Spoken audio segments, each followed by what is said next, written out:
Bienvenue dans Smart Bourse, votre émission quotidienne sur Bismart pour rester à l'écoute des marchés chaque jour du lundi au vendredi à 17h si vous nous suivez en direct, à retrouver bien sûr en replay sur bismart.fr ou encore en podcast sur l'ensemble de vos plateformes préférées. Au sommaire de cette édition ce soir, le bilan d'une séquence de rebond, consolidation. On est un petit peu dans cette ambiance de marché depuis les points bas du mois d'octobre qui ont permis de déclencher un rebond sur les indices actions, rebond qui se poursuit à l'heure actuelle sur le marché américain, qui a été plutôt stoppé aujourd'hui sur le marché européen. On a plutôt une phase de digestion d'ailleurs un peu appuyée peut-être pour cette dernière séance de la semaine sur les actions européennes qui sont en repli de 1% environ, avec un CAC 40 néanmoins qui reste pour l'instant au-delà des 7000 points. Vous aurez le détail de cette séance en cours avec encore pas mal de publications de résultats qui sont arbitrés par les investisseurs dans un instant avec Côme Dubois. Nous reviendrons évidemment sur les derniers effets sur les marchés obligataires depuis les dernières réunions de Banque Centrale, avec ce rallye, ce mini-rallye obligataire qui a été déclenché il y a une quinzaine de jours maintenant et qui semble se maintenir, reste en place. On voit toujours de la volatilité sur les taux longs américains, mais on reste quand même toujours nettement en dessous des niveaux records qu'on a atteints au cours du mois d'octobre, 5% et plus sur le 10 ans américain. On tourne autour de 4,60 à nouveau ce soir sur la partie longue de la courbe américaine, sur l'obligation du Trésor américaine à 10 ans, avec un événement majeur qui aura marqué quand même la planète finance mondiale aujourd'hui, la convergence de deux risques majeurs bien identifiés par les investisseurs, un risque de marché sur la question de la liquidité du marché des obligations souveraines du Trésor américain notamment, et la question du risque de cybersécurité. Ces deux risques ont convergé à travers l'affaire ICBC, l'une des plus grandes banques du monde, banque chinoise, qui mène des opérations de compensation et de trading sur le marché américain, qui a été victime ces dernières heures d'une attaque informatique, une attaque ransomware qui a considérablement perturbé ses activités de services financiers sur le marché américain, au point que la banque a dû envoyer des coursiers porter des clés USB à certaines contreparties pour mener ces opérations de compensation qui ont provoqué des disruptions ici et là sur les marchés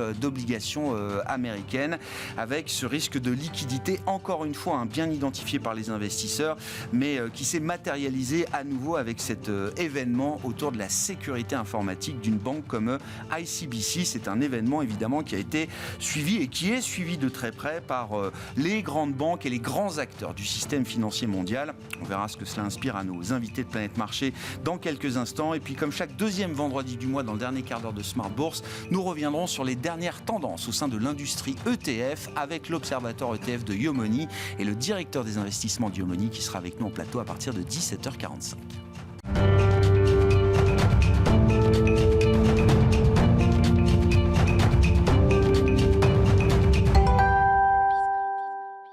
Avant d'attaquer notre discussion de marché, les infos clés du jour au terme quasiment de cette séance en Europe qui se termine en baisse, c'est avec Côme Dubois.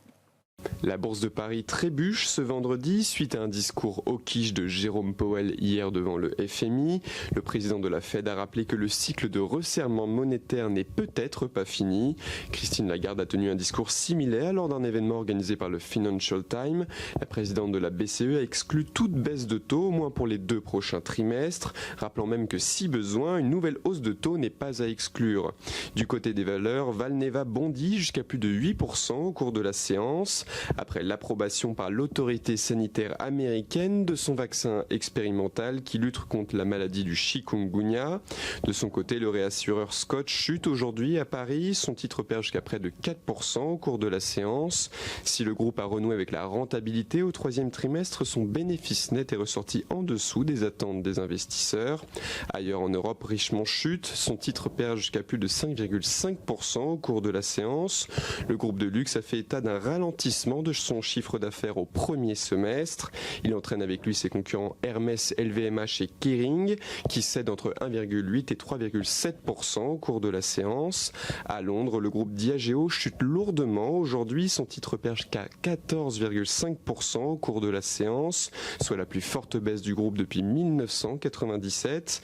Le numéro 1 mondial des spiritueux a averti que son bénéfice semestriel serait fortement affecté par le ralentissement de la croissance de sa division Amérique latine et Caraïbes. Il emporte dans son sillage ses concurrents Rémi Cointreau et Pernod Ricard, dont les titres cèdent entre 4,4 et 4,8% au cours de la séance. La semaine commencera avec un agenda léger pour les investisseurs qui se prépareront à digérer les chiffres de l'inflation aux États-Unis pour le mois d'octobre, publiés mardi. Tendance, mon ami, chaque jour en ouverture de Smart Bourse, les infos clés de marché avec Comme du Bois sur Bismart.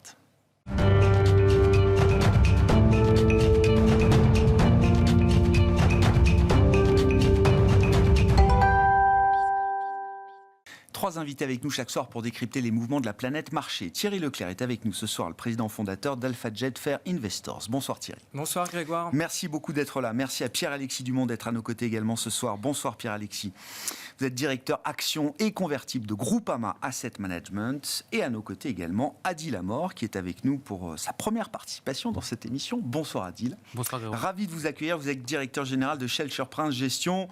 Ça tombe bien, parce que historiquement, Shelter Prince est une maison taux, comme on dit, oui. Adil, et je crois qu'il y a plein de questions à nouveau sur les taux et sur le marché obligataire. Bon, la question un peu simple, peut-être, qu'est-ce qui a motivé le passage d'un 10 ans américain qui était encore à 5% et plus il y a quelques semaines maintenant à 4,50 ? C'est à peu près les niveaux qu'on a vus ces derniers jours ou ces dernières heures. On est à 4,60 aujourd'hui. Est-ce que c'est avant tout des facteurs techniques, de positionnement de marché, d'investisseurs ? Est-ce qu'il y a un relais un peu plus fondamental également dans cette détente des rendements obligataires ? Et puis se pose ensuite la question de savoir comment est-ce qu'on réfléchit à la poursuite ou non de la baisse des rendements obligataires. Quelle peut être l'ampleur de ce mouvement encore devant nous ? Alors, il y a plusieurs questions et évidemment, c'est la question, j'ai envie de dire, assez fondamentale et qui drive beaucoup de choses dans ces marchés. Alors, on avait atteint un pic à 5% sur le 10 ans US. Hier, on était à 4,50, là on remonte aux alentours de 4,60. Pour nous, chez Shelter, cette détente, elle est majoritairement due, évidemment, à un ton de la Réserve fédérale américaine. Un ton qui était passé, on va dire, un petit peu dovish, pas de pivot, on y reviendra, c'était pas vraiment le sujet, mais en tout cas une pause dans sa politique monétaire. Et ce qu'on constate forcément depuis le discours d'hier soir, un ton un tout petit peu plus hawkish, un volet encore plus data dependent. C'est le fameux mot qui gêne beaucoup d'investisseurs, parce que data dependent, ça veut dire quoi ? Ça veut dire que dès qu'il y a un chiffre, on agit. Si on est dans une posture qui est, on va dire, similaire à celle-ci, c'est que forcément on induit de la volatilité. Et le marché obligataire, crédit, action, bref, tous les marchés cotés détestent la volatilité. Donc ça, c'est un point qui est assez essentiel. Maintenant, on va dire sur l'ampleur et l'amplitude de la poursuite ou de la hausse finalement du 10 ans américain. Nous, notre scénario, on va dire, assez tendanciel, c'est que de toute façon, on va rester sur des niveaux assez élevés. Voilà. On peut donner un seuil bas pour essayer de se mouiller un tout petit peu. On peut parler d'un seuil tendanciel à 3,5, 3,75. D'accord. Ça, c'est faisable.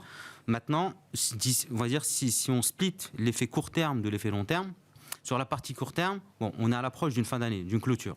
Mécaniquement, l'approche du 31 décembre fait qu'il y a des rééquilibrages et tout le monde en parle. Et je pense que ça a été évoqué ici avec vous, Grégoire.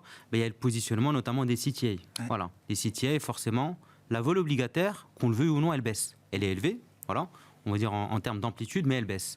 Positionnement des CTA, ouais. Donc des fonds qui suivent les grandes tendances macro, on va dire ça comme ça, Adil, c'était d'être au maximum short de ce qu'ils pouvaient sur les treasuries américains depuis le début de l'année. Ah mais ça a été le trade qu'il ne fallait pas rater. Exactement. Donc, position short, ils ont engrangé un très gros PNL. Ouais. Finalement, aujourd'hui, on rebaisse un petit peu. La vol, même si elle est élevée, on va dire en amplitude encore une fois, elle rebaisse. Mécaniquement, dans les régimes d'allocation de cette typologie de fonds, ils réallouent là où les vols sont basses. Donc ça, qu'est-ce que ça implique ? Forcément, on ne peut pas avoir, si on rachète des treasuries, on va dire une hausse significative des taux. Ça, c'est du court terme, une vision extrêmement court-termiste. Ouais. Maintenant, sur la vision plus long terme, je comprends. Il y a des facteurs... L'ampleur de la baisse ne peut être que modérée. C'est une conclusion, là aussi, qu'on a pu dresser autour de ce plateau. Tout à fait. Et quand vous évoquez les niveaux, 3,50, 3,75, comme vous dites, est-ce que ce sont des niveaux de taux qui coïncideraient avec l'idée d'une récession ou d'un atterrissage peut-être plus lourd prévu de l'économie américaine ?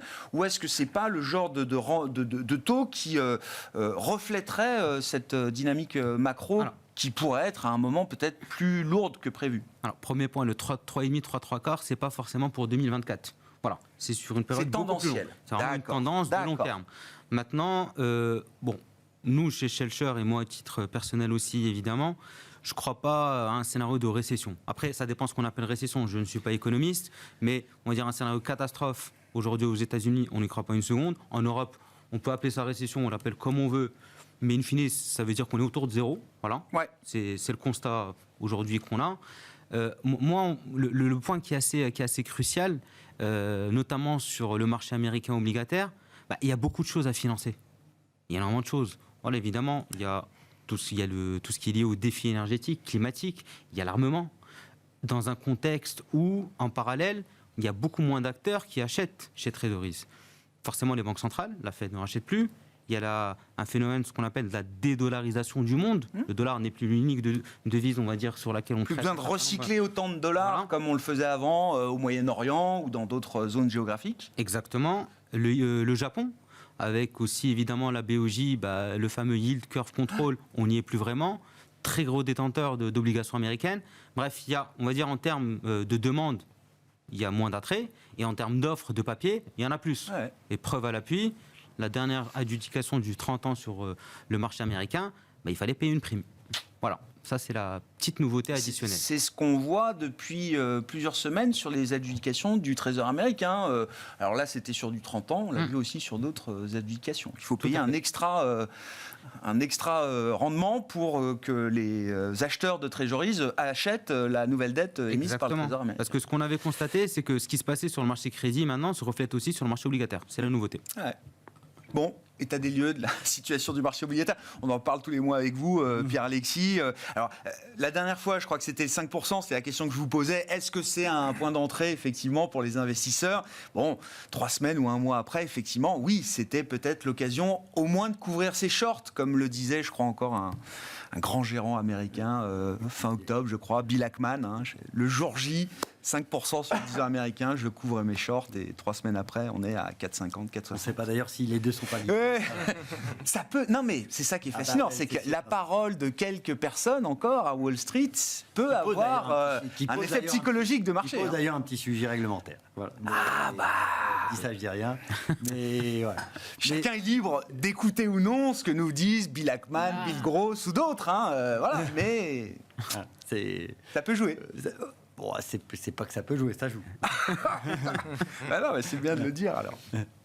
Non, mais nous, on est un peu dans cette même vision-là, c'est-à-dire que pour nous, il n'y a pas de changement de régime, donc en effet, on a atteint un niveau haut court terme. Après, le niveau, est-ce que c'est le niveau haut définitif et après on aura des taux qui vont s'installer en dessous de ce niveau de 5%? C'est difficile à dire aujourd'hui, tout simplement pour nous, on n'a pas encore changé de régime. On est encore dans un régime de transition entre un monde déflationniste et un monde plus inflationniste avec une politique monétaire qui continue à être restrictive. Tant qu'on n'a pas cassé cette logique de politique très restrictive et ce cycle inflationniste, de façon certaine, on ne peut pas dire qu'on n'aura pas à un moment ou un autre un nouveau pic sur les taux. On n'a pas encore tous les paramètres du futur paradigme. Là, on est dans une phase dynamique de transition, comme vous le dites très bien. Exactement. Et donc, si à ce régime-là, donc on va rester, nous, ce qu'on appelle le no man's land, c'est-à-dire quand les taux montent trop, ça pèse sur les actifs risqués, ça pèse aussi sur la solvabilité des États, ça fait monter les primes de risque, les actions baissent, et suite à ça, en général, vous avez des politiques monétaires, des inquiétudes sur la croissance et donc des politiques monétaires qui deviennent un peu moins au quiche. Donc, où les banques centrales ne font que piloter les anticipations des investisseurs pour éviter que les taux montent trop vite, trop haut, parce que là, on sait que c'est source de crise. Voilà. Ouais. Et à l'inverse, quand les taux baissent trop, là, on vient de l'avoir, ils disent attention, on n'est pas sorti du... Voilà. Et donc là, c'est juste un pilotage où on est toujours coincé entre croissance et inflation, avec un pilotage des anticipations des investisseurs de telle façon à ce que les anticipations des investisseurs ne soient pas trop éloignées des desiderata des banques centrales. Donc on est encore dans ce phénomène-là, avec pour nous une inquiétude qui a été citée, qui est en effet l'équilibre offre-demande, puisque l'offre-demande, c'est ça qui fait le prix à court terme. Voilà. Donc ça, après, vous pouvez dire tous les fondamentaux. Et quand on voit à quel point les niveaux de taux ont été déformés via une demande qui a été inflatée de façon anormale par les banques centrales pendant le quantitative easing, qu'est-ce qui peut se passer dans le quantitative tightening? Donc attention, ce que je veux dire par là, c'est que les repères d'avant, là on vous dit 5% sur les taux, c'est les taux moyens sur 150 ans. On est revenu sur les taux qui sont à peu près les taux US. Mais on peut tout à fait aller beaucoup, beaucoup plus haut parce qu'on a des phénomènes justement de rééquilibrage offre-demande, alors que sur la partie action, c'est le contraire. C'est-à-dire qu'on est dans des phénomènes aujourd'hui, encore plus maintenant, de rachat d'actions très forte aux États-Unis, c'est depuis longtemps. En Europe, ça commence à s'installer. Et donc, vous avez cette dynamique-là. Ce que je veux dire par là, c'est qu'attention aux visions de primes de risque. C'est-à-dire qu'on a eu des primes de risque extrêmement défavorables aux actions pendant la déflation. On pourrait avoir, et c'est le cas aujourd'hui, des primes de risque qui sont extrêmement défavorables aux taux. C'est-à-dire que les actions apparaissent très chères par rapport aux taux. Mais pour moi, c'est lié à ce régime justement qui est en train de changer. Donc dans ces phases de transition, attention. Sur la question des anticipations, vous disiez les banques centrales aiment bien que les anticipations de marché ne soient pas trop loin de leur scénario, de ce qu'elles imaginent. Quand on voit que de premières baisses de taux sont anticipées peut-être à mi-parcours de l'année 2024, ça vous paraît équilibré, approprié à ce stade? Je ne dis pas que ça arrivera à mi-2024, peut-être avant, peut-être après, mais à ce stade, au moment où on se parle, est-ce que ça paraît être une position du marché équilibrée? Est-ce que les banques centrales sont gênées par ça? On a vu beaucoup de discours de banquiers centraux ces derniers jours, avec certains qui essayent toujours de repousser un petit peu ces attentes. Le marché a l'air de faire un peu la sourde oreille de ce point de vue-là. Alors nous, on a un scénario qui est plus inflationniste que ça, donc nous, on n'est pas très à l'aise par rapport à ça. Ouais, je comprends. Voilà, donc, et c'est sans doute plutôt plus tard que ce que le marché... Il y a un potentiel que ce soit un peu plus tard que ce qu'on pense. Ouais. Voilà. Tout simplement parce qu'on constate que on sous-estime le côté résilient du cycle. Et si on a un côté résilient du cycle, notamment sur la partie de marché de l'emploi, voilà, la partie déflationniste, elle peut ralentir assez fortement au bout d'un certain temps. Ah ouais. Et de ce fait, on va se retrouver avec justement ce phénomène de plateau qui risque d'être beaucoup plus long. Donc nous, on n'est pas très à l'aise avec ça. Par contre, aujourd'hui, je pense que les banques centrales, eux, se placent par rapport au consensus. Dès qu'ils voient que les baisses de taux sont un peu trop proches de ce qu'ils ont, ils vont aller vers des déclarations beaucoup plus hautes. Et si ça commence à mettre trop de stress sur les taux, ils calment. Mais voilà, nous, on voit plutôt des baisses de taux en fin d'année. Ouais, je comprends. Fin 2024. Fin 2024. Ouais. Bon, ce sera le grand sujet. Oui, on aura le temps d'y revenir. Nous, ça affecte notre positionnement. C'est-à-dire qu'on aura à faire attention à la je duration. comprends. Et voilà, c'est ça. Rester assez court duration en attendant, effectivement, peut-être de nouvelles informations et une nouvelle réactivité peut-être des banques centrales. Bon, sur ces considérations, Thierry, alors... On parle des taux et je ne peux pas faire autrement que de mettre le marché obligataire à la une si on veut vraiment comprendre ce qui se passe sur les marchés aujourd'hui, y compris sur les marchés actions. La séquence des 15 derniers jours, là aussi, le montre. Alors, on a beaucoup expliqué, effectivement, le facteur duration est revenu, là, pour le coup, une source de performance. On a vu les taux longs baisser aux États-Unis.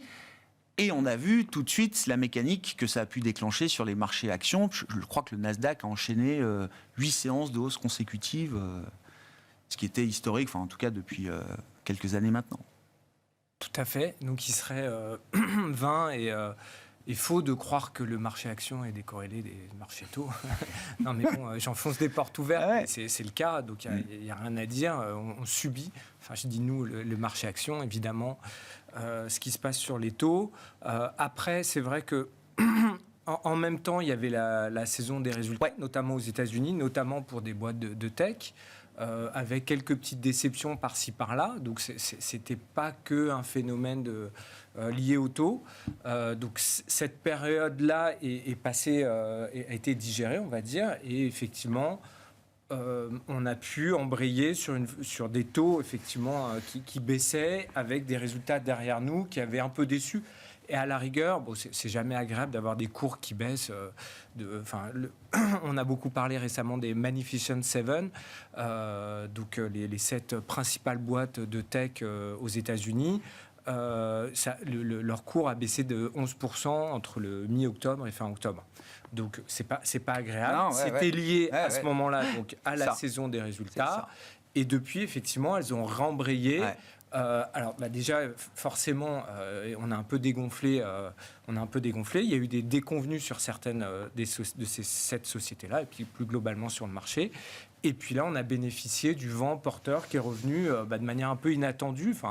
On subit. Vous voyez, il y a 15 jours, c'était hyper au quiche. Là, on a eu une phase de 15 jours plutôt dovish. Là, comme ce qui vient d'être dit, on ressort du bois en disant tiens, peut-être qu'on a été un peu trop. Donc, à nouveau, on retempère. Donc, c'est infernal. Je veux dire, on subit. Donc, voilà, nous, on essaie d'avoir une vision. De s'extraire de ces mouvements court terme qui sont importants. J'ai commencé par là en disant ça serait vain de croire qu'on ne subit pas, qu'il y a un impact évidemment sur les marchés. Après, il y a des fondamentaux et c'est évidemment ça qu'on va regarder. Et de ce point de vue-là, qu'est-ce que vous dites, Thierry? Effectivement, au-delà de l'effet mécanique, soulagement, les taux baissent et mécaniquement, ça revalorise un certain nombre de marchés actions. Tout à fait. Est-ce que c'est la seule mécanique ou est-ce que derrière, il y a quand même dans les fondamentaux du carburant? Oui, du relais supplémentaire à attendre. Parce que là, on voit bien, on a 1 ou 2 semaines de rebond. Déjà, c'est un rebond qui est pas évident. On voit tout de suite que ça peut reconsolider assez vite. Et c'est vrai qu'on se demande s'il n'y a pas un espèce de piège derrière ce rebond des marchés actions. Je ne pense pas. Voilà. Donc, effectivement, on a baissé, donc, comme je l'ai dit, de 11%. Ouais. On a regagné 11%. Donc on était un petit peu en dessous, mécaniquement. Oui, bien sûr, ça ne nous ramène pas au niveau. Mais... Bon, on est pratiquement tout repris.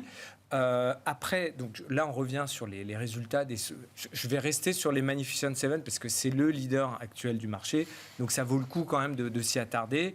Nous, on a passé un peu de temps effectivement à regarder les résultats en détail pour essayer de comprendre ce qui se passe. Il y a des micro-déceptions dans le cloud chez certains, mais ce n'est pas généralisé. Effectivement, la publicité, c'est un peu moins bon pour Meta. Ok, mais ils ont quand même, avec leurs Reels, ils ont une nouvelle dynamique, donc ils ont réussi à recréer une dynamique en interne. Donc voilà, ça reste bon. Et pour vous chiffrer ça plus précisément, sur 2024, pour ces 7 sociétés-là, on attend 23,4% de croissance des résultats. Donc si on cherche du vent dans les voiles, sur cette partie de la cote, alors à nouveau, on fait toujours des disclaimers dans ce cas-là en disant c'est les attentes du consensus des analyses qui peuvent être révisées et les analyses suivent ce que disent les boîtes, etc. Donc il peut se passer encore plein de choses. Je ne dis pas qu'on va finir l'année en 2024 avec ce niveau-là. Aujourd'hui, en tout cas, facialement, si on cherche de la croissance, on peut en trouver sur cette partie du marché sans problème. Et quand on regarde ce que nous disent les boîtes, quand on passe du temps à regarder, à lire les transcripts des calls, etc. RAS, il n'y a pas du tout d'affolement à voir. Personne n'a l'air de parler d'un retournement. Il y a des petites choses. C'est un marché, c'est plus concurrentiel sur le cloud. Et voilà, c'est le jeu de la concurrence, des lois économiques, mais il n'y a pas de changement majeur, en tout cas, qu'on peut déceler à ce stade sur ces sociétés-là. Parmi les grands atouts de cette magnifique et même peut-être un peu au-delà, les grandes blue chips américaines, il y a aussi le facteur cash. Et ça aussi, on en a parlé cette semaine. Mais voir un cash rémunéré alors je me tourne vers les spécialistes, mais c'est quoi, du 4, 4,5, 5 aux États-Unis? Oui, aujourd'hui, 5, c'est ça. Plus. Du 5. Quand on voit la trésorerie disponible de ces boîtes, mais même sans rien faire, je veux dire, même s'il n'y avait pas de chiffre d'affaires et d'activité, je veux dire, ils engrangeraient des milliards de rémunérations liées à leur cash. Ils les engrangent d'ailleurs. Ils les engrangent. Oui, évidemment. Bien sûr qu'ils les engrangent. Donc, je mets Berkshire Hathaway aussi. Ça a été je crois qu'il n'a jamais eu autant de cash disponible aujourd'hui. Tout à fait. Mais 70 milliards. Comment ne pas s'en satisfaire avec la rémunération qu'il obtient sur ce cash, quoi? Pour eux, c'est quand incroyable. On suit, vous savez, on peut avoir une approche factorielle, et quand on suit effectivement le cours de ces sociétés-là par rapport aux facteurs liés au cash, effectivement, on voit que ça se recorrèle Ouais. depuis un an. À fur et à mesure que les taux ont progressé, parce que effectivement, c'est tout à fait vrai. Et là, on a l'avis qu'on veut sur les rachats d'actions, mais du coup, on peut se dire que la partie en cash, le matelas, il tape un peu dedans, mais il se trouve qu'aujourd'hui, ça gagne de l'argent, et cet argent gagné va être réinvesti dans des rachats d'actions. Donc finalement, il n'y a pas de baisse du niveau du cash. Donc c'est une martingale assez Pour sympathique. l'instant, ça tourne, ça s'auto-alimente tout seul. Hein. Et pour aller plus loin aussi, je finirai là-dessus, c'est évidemment sur les marchés, sur tous nos marchés, là pour le coup on est tous d'accord, le risque principal c'est un endettement. Là on embraye, on parlait de bruit, de cycle, etc.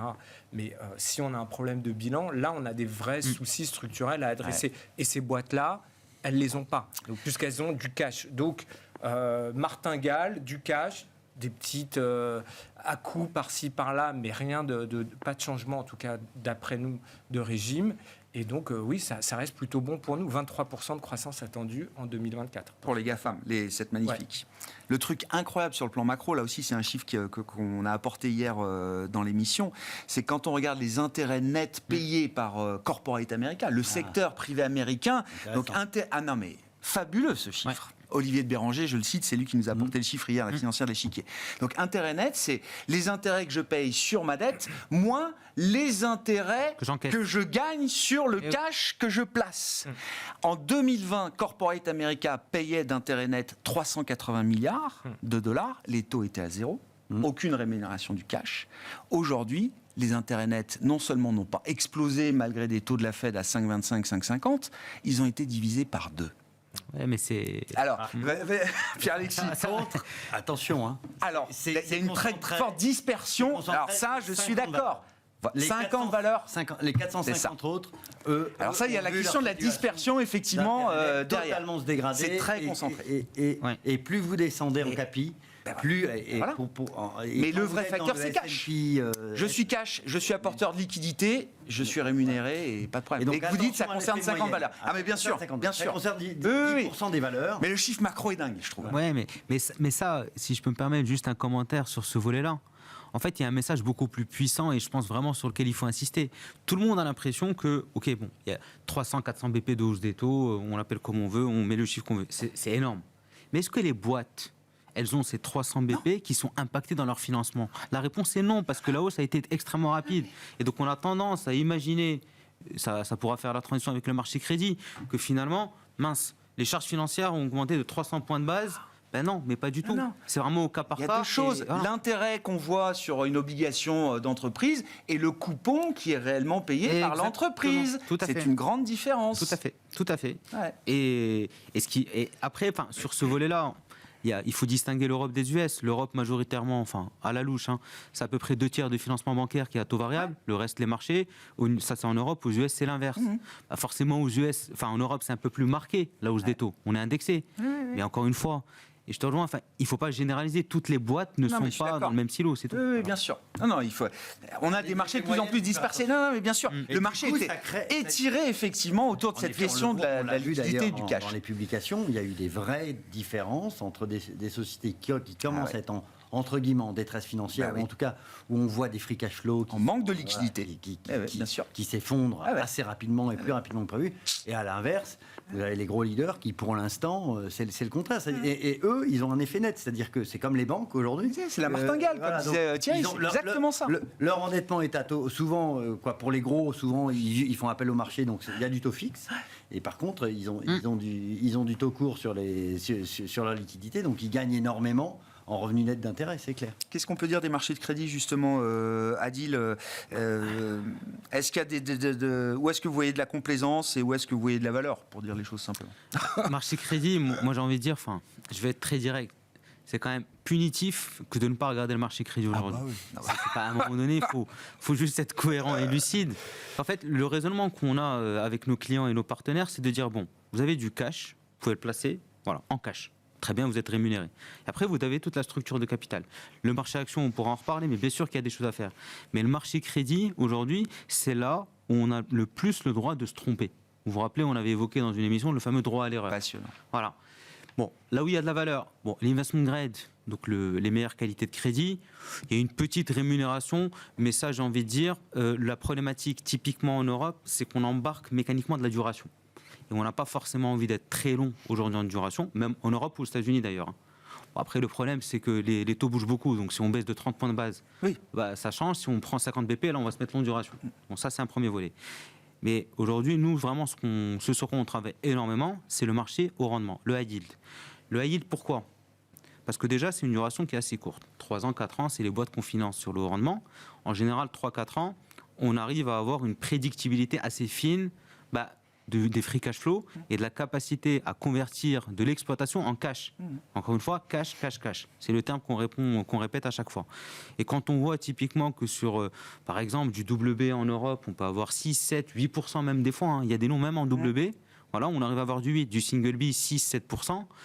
À un moment donné, si on a des boîtes qui sont résilientes et qui arrivent finalement à impacter l'inflation parce qu'il y en a eu et qui ont des charges fixes qui sont sous contrôle, forcément, il y a énormément de choses à faire. Et c'est un risque-rendement qui vaut le coup, par exemple, par rapport à des entreprises investment grade ? Je pense, parce que, en fait, il faut raisonner. Nous, notre approche sur le rendement, elle est assez proche, finalement, de l'approche bancaire. Je m'explique.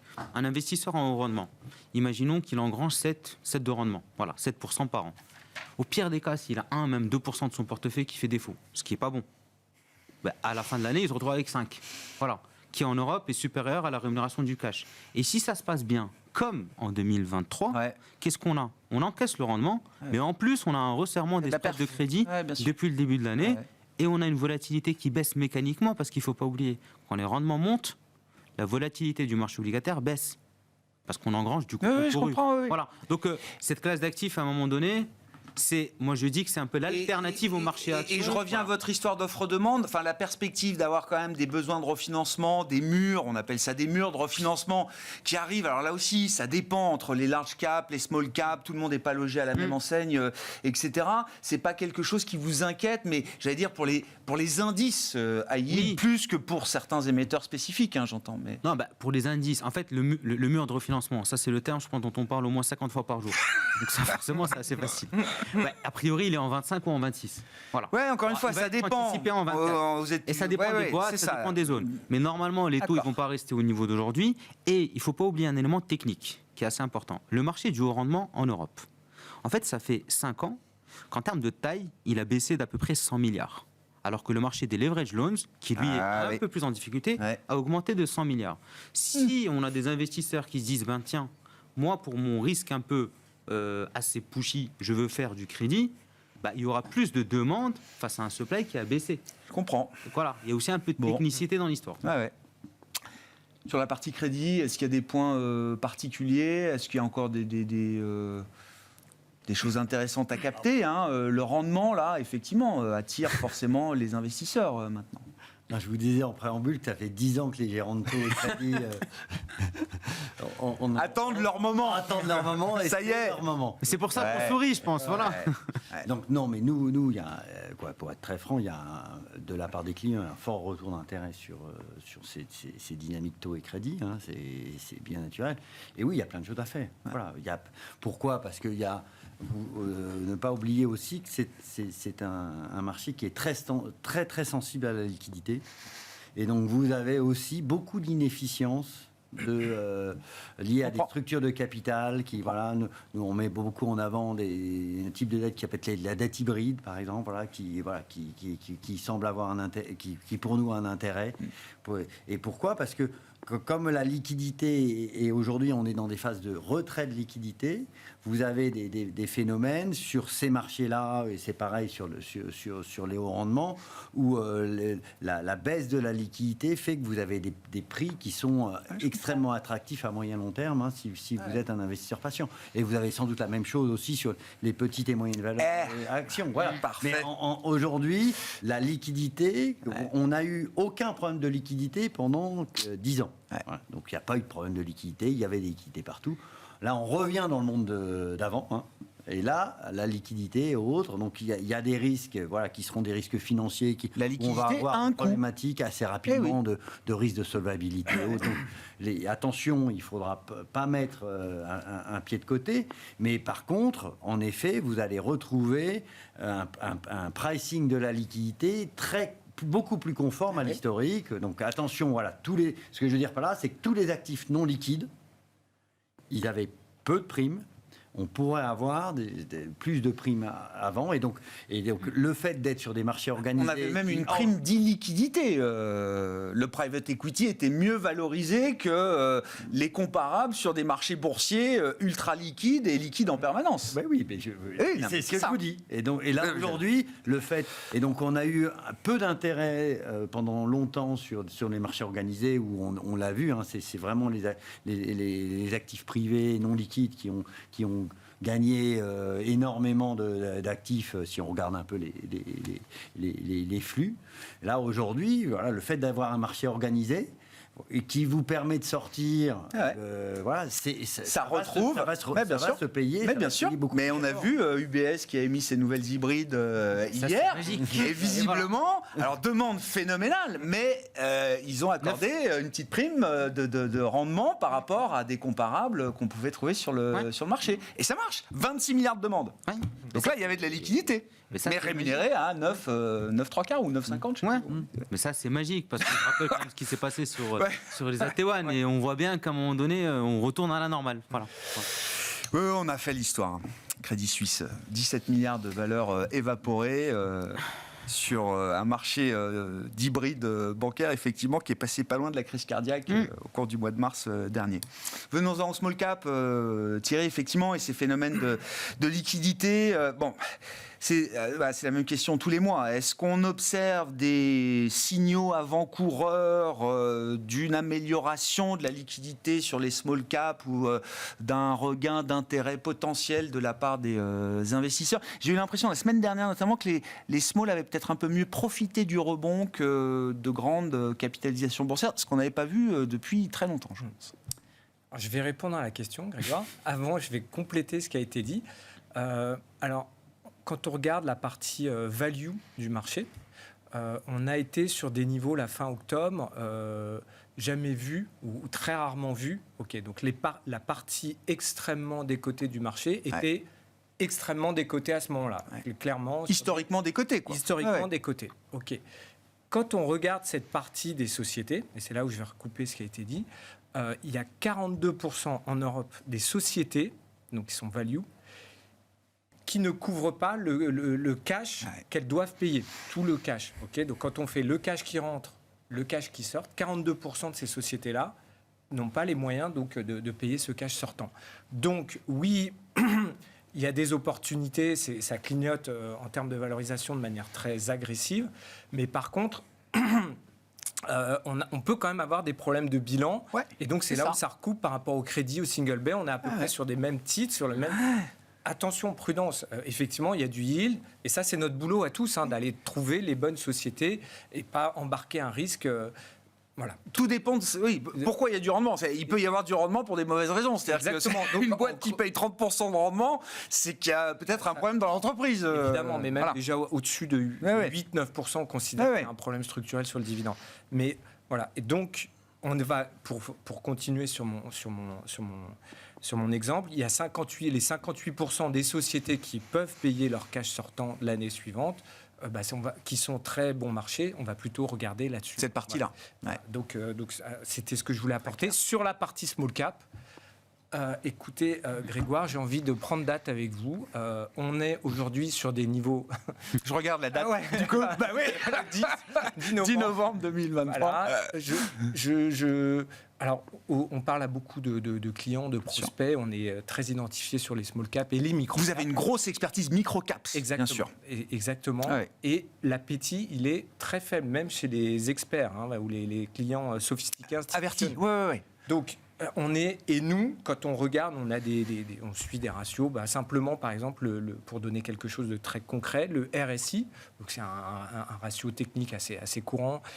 nous, on le regarde sur un pas mensuel pour justement essayer de filtrer le bruit, parce que sans ça, c'est infernal. Donc là, on est sur des niveaux extrêmes. De survente, De c'est ça. survente. On est à 24. On n'a jamais eu le précédent point bas, c'était 30. Donc on est sur des niveaux extrêmes de capitulation. Et quand on parle à nos clients ou à nos prospects, on a exactement le même discours. Donc, en général, c'est le moment de savoir prendre son courage à deux mains. Ça n'engage que moi, mais on est là aussi pour essayer d'être contrariant quand ça fait sens. Et, élément important quand même, là je parle plus particulièrement de la partie small cap, la croissance attendue en Europe en 2024, c'est 20% pour ces sociétés-là. Okay, sur les mid-cap, on est à 17%. Sur les large-cap, on est à 6%. Donc, si on cherche de la croissance sur les marchés actions, a priori, quand on achète des actions, c'est ce qu'on cherche. Naturellement, on devrait regarder plus spécifiquement la partie small-cap, qui est aujourd'hui sur des niveaux de valorisation... Alors, d'après nos critères, 20% des cotés, c'est pas non plus extrême. Oui. L'extrême, c'était en 2008. D'accord. Là, aujourd'hui, on n'est pas sur ces niveaux-là, mais on est 20% des cotés et des niveaux de capitulation qu'on peut mesurer et qu'on sent aussi dans les discussions qu'on a tous les jours, pratiquement tous les jours, on a la question. Donc, si ça n'engageait que moi, je dirais à tout le monde d'être contrariant et d'aller acheter cette classe d'actifs parce qu'il y a de la croissance, il y a des fondamentaux qui sont, à nouveau, pas de manière générale, mais qui sont solides pour beaucoup de ces sociétés-là. Donc il faut y aller. Oui, Vous êtes le deuxième cette semaine, Thierry. Non mais écoutez, Grégoire, Eric venait cette semaine, après des mois où je lui posais la question, il me disait non, moi pour l'instant j'y touche pas. Là, cette semaine, d'accord. je pense qu'il suit à peu près le même raisonnement de vous. Il dit oui, c'est peut-être le moment quand même là, cette fois. Évidemment, le bémol... Et puis la saisonnalité, fin d'année, début d'année, ça peut être aussi favorable janvier, à des segments de marché très en retard aussi. Les allocataires, très décotés. Qu'est-ce qu'on fait cette année? Enfin, ils n'attendent pas janvier, ils se posent la question avant, mais en général, les flux arrivent en janvier. C'est pour ça qu'on a un effet d'ailleurs mécanique, l'effet janvier. Oui, donc on peut peut-être... Après, le bémol, attention, c'est toujours s'il y a un événement exogène majeur qui fait dérégler le marché. Alors là, les small cap et les micro cap, vous pouvez les oublier parce qu'il y a un bêta supérieur sur les large cap, donc ça va partir à la cave. Donc s'il n'y a pas ça... Oui, si on est en risk-off majeur, c'est pas ça qui paye. Évidemment qu'on ne maîtrise pas ça. Dans un environnement normalisé, je pense qu'il faut faire des small cap et des micro cap. Je ne vais pas vous relancer sur les small cap parce que je voulais qu'on dise un mot de l'affaire ICBC. Je l'ai quand même teasé à la une. Non mais incroyable, c'est une des plus grosses banques du monde, banque chinoise qui opère sur le marché américain. Attaque informatique majeure, visiblement, ransomware, qui a complètement perturbé les systèmes de trading de compensation de la banque hier. C'est ce que je disais, on a là deux risques majeurs qui sont dans les cartographies de risque et des entreprises et des investisseurs, mais au top du top. Le risque cyber, le risque de liquidité en permanence et sur des marchés les plus profonds au monde, comme le marché des obligations souveraines américaines.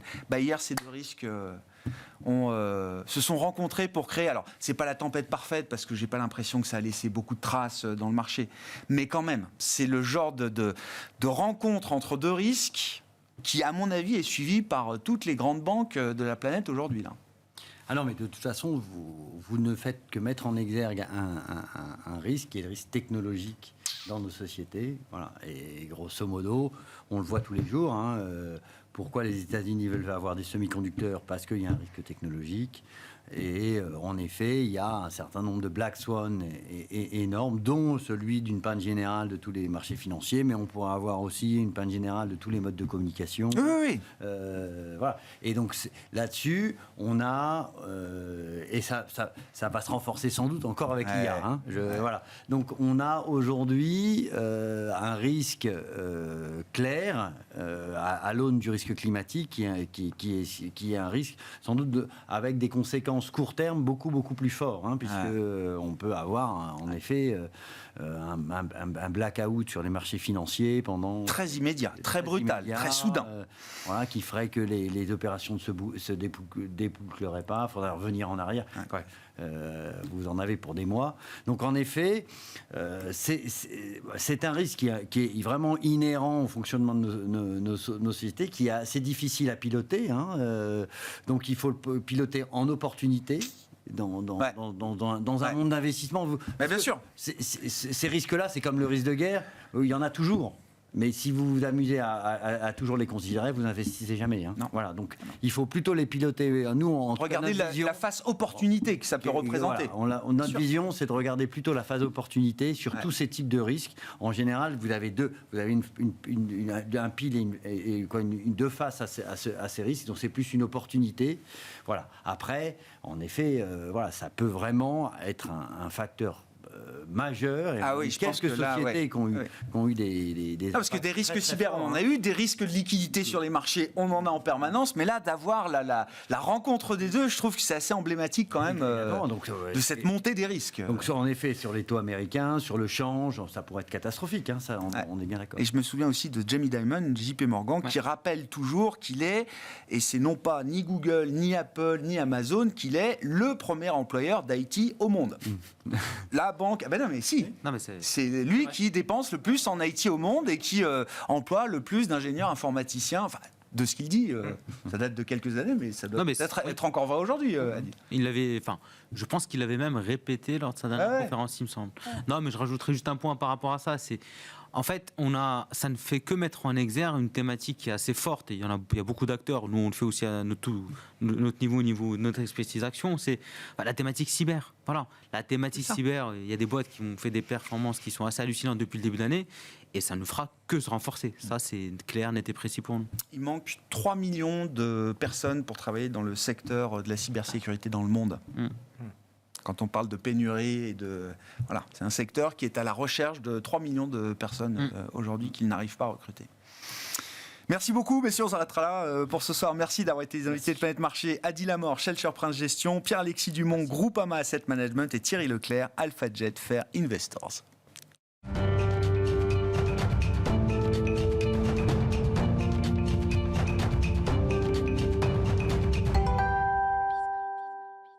Le dernier quart d'heure de Smart Bourse, c'est le quart d'heure thématique et chaque deuxième vendredi du mois, nous avons rendez-vous avec les équipes de Yomoni qui partagent avec nous les enseignements de leur observatoire ETF mené chaque mois pour décrypter les dernières tendances au sein de l'industrie ETF. Olivier Malteste à mes côtés, directeur des investissements de Yomoni. Bonsoir Olivier. Bonsoir Grégoire. Merci beaucoup d'être avec nous. La première dimension d'analyse que vous nous apportez, c'est celle des flux. Évidemment, que s'est-il passé en termes de flux de collecte et de décollecte en fonction des segments de marché pour l'industrie ETF au mois d'octobre? Alors déjà, globalement, une période de collecte sur le mois d'octobre, qui était un mois compliqué. Donc on le sait, en gestion active, il y a eu de fortes décollectes et c'est vrai que sur les marchés, c'était relativement compliqué. Donc un mois de collecte global avec 14 milliards et demi de collecte sur le marché européen. C'est une forte collecte. C'est la deuxième plus grosse collecte de l'année. Le premier, c'était janvier avec 17 milliards et demi. Là, on est à 14 milliards et demi.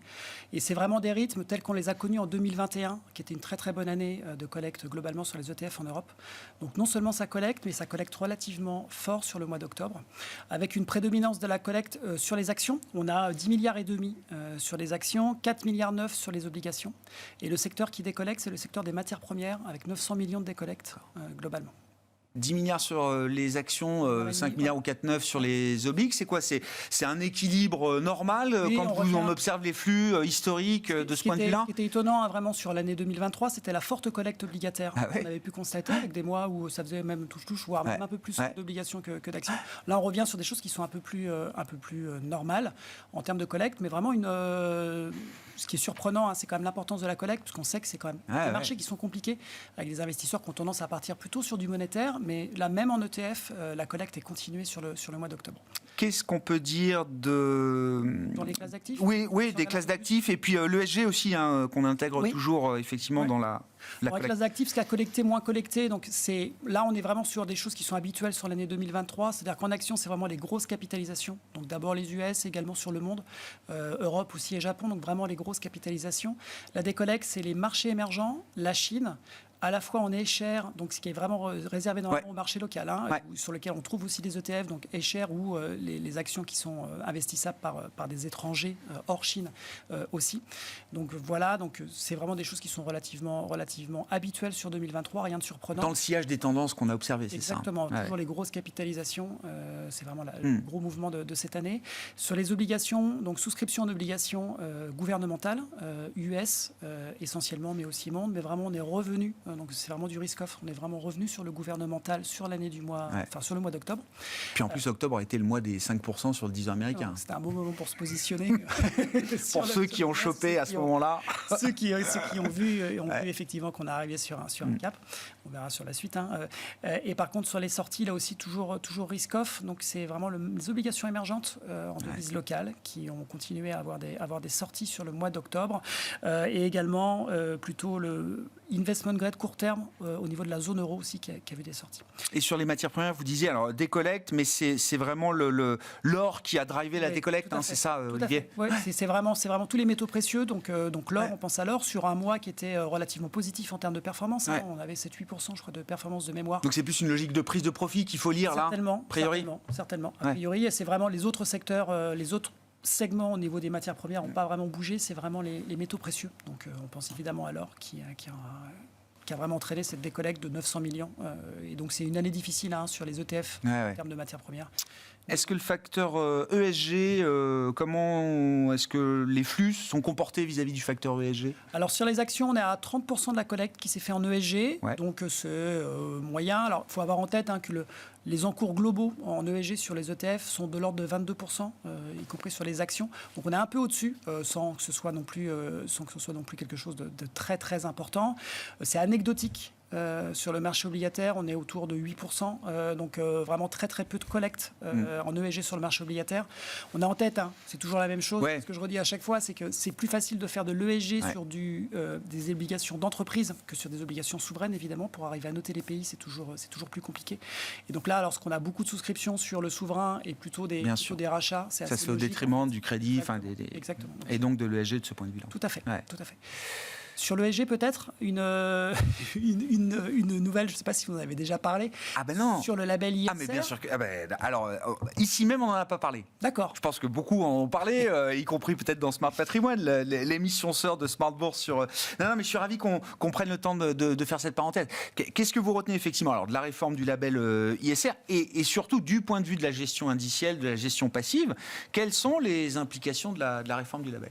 Alors nous, l'ISR, pour nous, c'est une valeur forte. On a été certifié B Corp il y a un mois environ. Donc c'est vraiment quelque chose qui nous tient à cœur. On a des fonds qui sont labellisés. On avait choisi effectivement le label ISR. Et c'est vrai que depuis plusieurs mois, il y a pas mal de polémiques. Il y a une refonte et des réflexions qui étaient en cours sur la refonte avec des propositions qui avaient été faites au ministre. C'est un label d'État, donc c'est dirigé par le ministre des Finances. Et donc plusieurs mois de discussions et des décisions qui ont été repoussées et qui donc ont finalement été communiquées cette semaine. Donc on attend...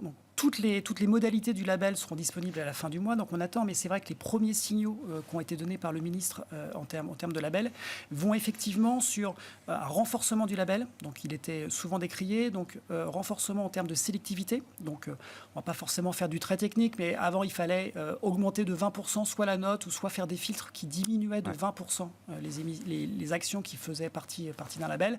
Là on passe à 30%. Il y a un vrai focus aussi, une vraie concentration sur tout ce qui va être ce qu'on appelle les PAI. Donc c'est lorsqu'on fait un investissement, forcément, même s'il y a des bons côtés, il peut y avoir des mauvais côtés. Donc prendre aussi en compte les impacts négatifs de chacun des investissements. Et une vraie, alors ce qui a vraiment été, c'était vraiment là où était attendue la décision sur le label, c'est par rapport aux énergies fossiles. Et une décision, donc on va voir comment est-ce qu'elle est mise en place, mais d'exclure toute entreprise qui va dans des nouveaux projets qui vont être liés aux énergies fossiles. Il n'y avait pas d'exclusion dans le label ISR jusqu'à aujourd'hui. Non, et en fait, donc il était beaucoup critiqué là-dessus en disant c'est un label vert. En fait, le label ISR n'a jamais été spécifiquement un label vert. C'était un label qui devait prendre en compte des critères extra-financiers. On pouvait très bien le faire sur le label vert. Il y a beaucoup d'ETF et nous, on privilégie tout ce qui va être lié au réchauffement climatique à l'intérieur du label ISR, mais ce n'était pas la seule chose. On pouvait être labellisé ISR en améliorant vraiment la partie donc environnementale, mais aussi également le social ou le gouvernemental. Donc là, il y a vraiment cette idée d'exclure du coup sur les énergies fossiles les nouveaux projets, que ce soit en termes d'exploration, d'exploitation, de raffinage, les entreprises. Donc, encore une fois, pour l'instant, c'est des déclarations. Il faut attendre de voir la mise en pratique. Donc, mise en pratique et les détails pour la fin du mois et application à partir du mois de mars. Mais nous, on est très contents parce que ça faisait quand même longtemps que les discussions étaient sur la table. Lorsqu'on discute, aujourd'hui, il y a BNP, Amundi et BlackRock qui font des ETF labellisés ISR, c'est vraiment spécifiquement français. Lorsqu'on discutait avec d'autres providers d'ETF qui réfléchissaient à en faire pour essayer de bénéficier de l'engouement sur le marché, pour l'instant, ils attendaient, évidemment. Ils attendaient de voir ce qu'allait devenir le label. Amundi a beaucoup communiqué dans les discussions parce qu'il y avait des vrais dangers sur le fait que les labels soient trop concentrés. Donc, on attend de voir comment ça va se marquer. À trop exclure, on se retrouve tous avec les mêmes positions en portefeuille. Exactement, c'est le risque. Et le deuxième risque aussi, c'est qu'il y avait beaucoup aussi de discussions sur le fait de pouvoir discuter avec les entreprises. Et si on n'était pas d'accord sur les réponses données par les entreprises, pour les exclure. Donc, ce qui va très bien en gestion active. Au niveau de la gestion indicielle, il y a le pouvoir du vote, qu'on oublie souvent. Mais la gestion indicielle vote, tous les providers d'ETF votent aux assemblées, donc il y a un vrai impact à ce niveau-là. Par contre, si vous n'êtes pas content de la décision qui est prise, c'est de l'indiciel, donc ce sont des règles fermes et on ne peut pas décider d'exclure. Donc ça pourrait potentiellement exclure des ETF et de la gestion indicielle le label ISR. Donc, attendons, mais pour l'instant, les signaux sont plutôt encourageants sur le côté. Ce serait un choc quand même si la gestion indicielle ne pouvait plus bénéficier du label ISR. Je pense que ça a dû aussi participer aux réflexions globalement, parce que c'est vrai qu'exclure la gestion indicielle du label ISR, ce serait dommage pour le label ISR. On aurait d'autres manières de faire de l'ESG, il n'y a pas de sujet. Mais donc du coup, attendons de voir les décrets, mais en tout cas, la bonne nouvelle, c'est que le problème des énergies fossiles a l'air d'avoir été pris en compte. Et il y a vraiment cette volonté de renforcer le label qui a été, on ne veut pas avoir un label... Et le client final, votre sentiment, c'est qu'il aura une perception positive du renforcement des exigences du label ISR? Les premiers échos qu'on voit un petit peu partout, sur les experts aussi qui se félicitent globalement de la prise de conscience. Donc, tout ça semble bien engagé. On attend toujours, on est toujours prudent. On attend toujours de voir. Oui, bien sûr. Les détails, vous avez bien fait de le préciser parce que c'est vrai qu'il y a eu beaucoup d'annonces. Il y a plein de choses vraies qui ont été dites, à commencer par Bruno Le Maire. Mais le détail, effectivement, de la réforme. Il faut attendre. Mais c'est vrai qu'il y avait un vrai risque du coup, que ce soit décrédibilisé. Les premiers échos qu'on voit un petit peu partout sont tous très enthousiastes. Donc effectivement, je pense que la volonté d'avoir un label fort est renforcée et attendons, mais ça va plutôt dans le bon sens. Et en tout cas, ça avance, ce qui est vraiment notre but. Oui, parce que ça a pris du temps. On l'a pas noté, mais oui, ça a pris... Ça a pris plusieurs mois de discussion, certainement entre plusieurs ministères. Il y a dû y avoir des discussions. Oui, parce qu'il y a ISR, c'est piloté par Bercy, il y a Greenfin qui est piloté par le ministère de la Transition, etc. Donc en plus... Une discussion pour avoir une cohérence entre les deux, donc ce qui explique. Il ne nous reste plus beaucoup de temps, Olivier. Non, pas du tout, au contraire. Il fallait faire cette parenthèse sur label. Très rapidement, qu'est-ce qu'on retient du podium des émetteurs et des lancements de nouveaux produits au cours du mois d'octobre? Donc on avait eu 2 mois surprenants. BlackRock reprend la première position de souscription sur le mois d'octobre. Donc on a BlackRock suivi par Amundi et Vanguard. La petite surprise, c'est Legal & General qui se glisse à la 4e position sur le mois, ce qui permet d'arriver à la 8e position depuis le début de l'année sur les flux et qui donc vient... prendre la place juste sur le mois DWS. D'accord. Après, en termes de global, c'est toujours le même podium avec BlackRock cette année, DWS, ensuite Vanguard, Amundi et BNP. Pas de gros changements, mais BlackRock reprend la première place après 2 mois. Oui, effectivement, et c'était lié au marché obligataire, c'est ça. Ils ont beaucoup d'ETF obligataires chez BlackRock. Quand ça collecte moins, ils sont pénalisés plus que d'autres, peut-être. C'est ça. Un mot rapide, là aussi, 30 secondes, de votre positionnement pour les investissements que vous gérez et que vous pilotez chez Yomoni, Olivier. Alors, pour l'instant, le positionnement est toujours le même, c'est-à-dire qu'on est équilibré entre actions et obligations, donc on est neutre. Et on a un biais sur les actions américaines et sur le secteur de la santé globalement sur le monde. Les actions américaines, ça a plutôt bien marché, la santé plutôt moins bien. On a décalé à notre comité d'investissement la semaine prochaine. On voulait attendre de voir comment le marché allait continuer à réagir suite à la Fed qui a eu un discours très conciliant, plus équilibré et relativement conciliant en disant que le travail était aussi fait par les taux qui avaient fortement monté. Alors, et comme les taux ont rebaissé, on attend le deuxième tour. C'est un peu ce qui a perturbé, je pense, pense, Jérôme Powell hier, il s'est dit, mince, ça baisse un peu trop vite, un peu trop fort, il faut que je maintienne un peu de tension. Là, on est à 4,60 sur le 10 ans US, donc voilà, c'est vraiment la question de savoir à quel niveau il considère que le taux est bien et comment on va se positionner. Donc on est en train de réfléchir, mais voilà, en termes de positionnement, pas d'inquiétude majeure, on reste conciliant et le marché a bien rebondi très très fort. Oui, depuis 2 semaines, effectivement, sacré rebond, et l'inflation américaine publiée mardi prochain pour le mois d'octobre, qui sera un chiffre majeur dans le contexte. Merci beaucoup Olivier. Olivier Malteste, directeur des investissements de Yomoni, avec nous dans ce dernier quart d'heure de Smart Bourse.